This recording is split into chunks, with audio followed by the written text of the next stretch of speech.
हिंगोलीचा खासदार होता हेमंत पाटील.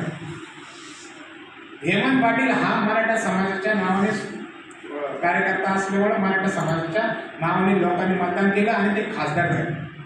आणि त्या ठिकाणी त्यांनी लोकसभेमध्ये मराठा समाजाचं आंदोलन करणं, दादा तुम्ही कसं करता ना, अर्ध लग्न आंदोलन, त्यांनी आंदोलन केलं आणि ह्याच सर्वेच्या माध्यमातून त्या बिचाऱ्याचं तिकीट कापलं.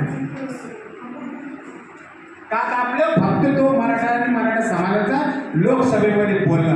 आता मला एवढं सांगा, हात जोडून विनंती करतो, एखाद्या पक्षाचा, एखाद्या महायुतीचा असो किंवा महाविकास आघाडीचा असो, त्याला जर का वरतून त्याचा दबाव असेल तर तो आपल्यासाठी काम करेल नाही करणार. सगळ्यात मोठा पहिला प्रश्न. मग तो माणूस असा पाहिजे की तो निर्भीड पाहिजे, त्याला काहीतरी अक्कल पाहिजे, त्याला काहीतरी बोलता आलं पाहिजे.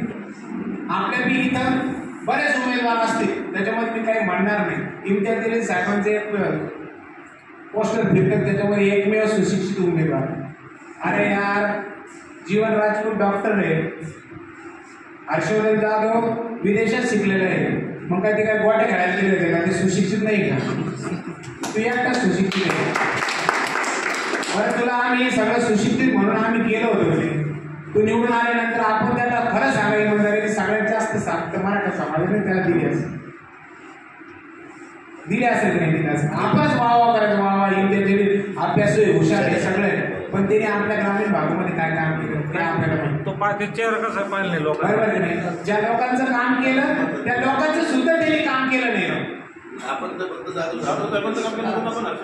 नाही म्हणजे आपण निवडून आल्यानंतर आपण खासदार म्हणून त्याचं म्हटलं म्हणे की बा अच्छा आहे भाई, असं काम केलं त्यांनी, असं करायला पाहिजे, तसं करायला पाहिजे म्हटलं ना.